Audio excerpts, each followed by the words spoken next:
खरे और सच्चे जननायक राहुल गांधी है। एससी को लेकर जिस प्रकार से वो सामने आ रहे, उनकी जाति जनगणना आ रहे या उनके युवाओं को रोजगार देने का काम कर रहे, अगर ओबीसी ने सच्चे देखे तो दूसरे अम्बेडकर तैयार होंगे, किस तरह से देखते? यह उनकी मूर्खता है। राहुल गांधी कभी भी ओबीसी के मसीहा नहीं बन सकते और अम्बेडकर साहब के प्रति तुलना करना, बराबरी करना तो उनकी औकात भी नहीं है।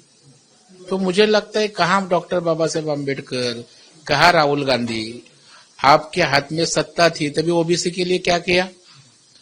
ओबीसी की चिंता भारतीय जनता पार्टी करती है, हमारा केंद्र सरकार महायुति का करता है, एनडीए आघाड़ी का सरकार कर रहा है।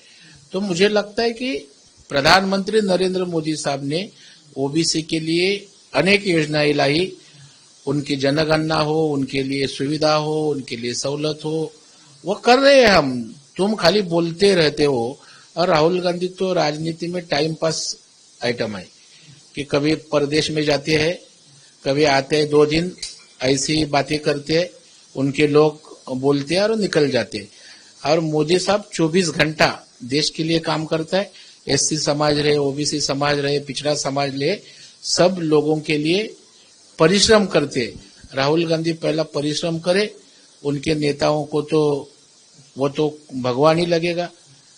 आता isakal.com आहे देशातील नंबर 1 ची मराठी न्यूज वेबसाईट। प्रत्येक अपडेटसाठी isakal.com ला नक्की भेट द्या।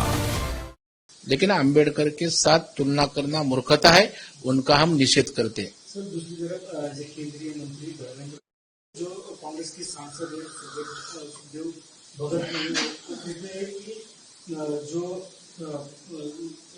धर्मेंद्र प्रधान है वो ओबीसी नहीं है, वो सौतेली माँ के वो उनसे ऐसे कहते हैं।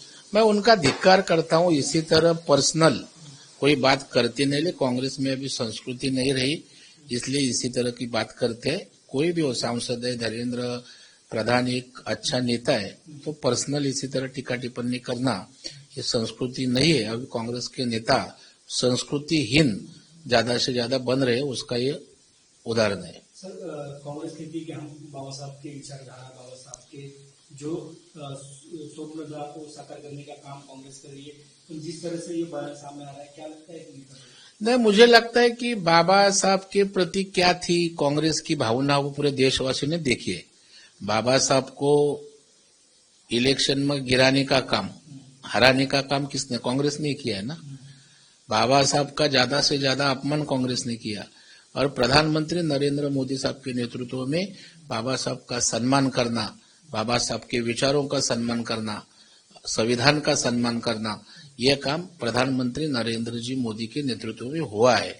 खाली ये लोगों ने बाबा साहब जी का उपयोग खाली अपने राजनीति के लिए किया, लेकिन अभी हमारा समाज जागरूक हुआ है, इसी तरह की नौटंकी को वो भूलेगा नहीं और प्रधानमंत्री नरेंद्र मोदी साहब के पीछे ही समाज भी रहेगा, अम्बेडकरवादी विचार के लोग रहेंगे। देश के प्रधानमंत्री दीर्घकाल रहने वाले नरेंद्र जी मोदी है, किस तरह से देखते हैं? नहीं, हमें खुशी है, आनंद है। और वो कितने दिन रहे, उससे उन्होंने देश को क्या दिया ये इम्पोर्टेंट है। बाकी लोगों ने देश को क्या दिया वो देश ने देखा है। प्रधानमंत्री जी ने अपने कार्यकाल में देश की गरिमा पूरे देश में बढ़ाई, देश का सम्मान बढ़ाया, प्रतिष्ठा बढ़ाई, अपने देश की इकोनॉमी आगे लेके गए, देश के पिछड़े समाज, गरीब समाज की उन्नति करने का काम हो रहा है। तो मुझे लगता है उसका अभिमान भी है और मोदी साहब को और बड़ी उम्र मिले और ज्यादा से ज्यादा सब रिकॉर्ड ब्रेक करे, ये मैं शुभकामनाएं देता हूँ। Thank you.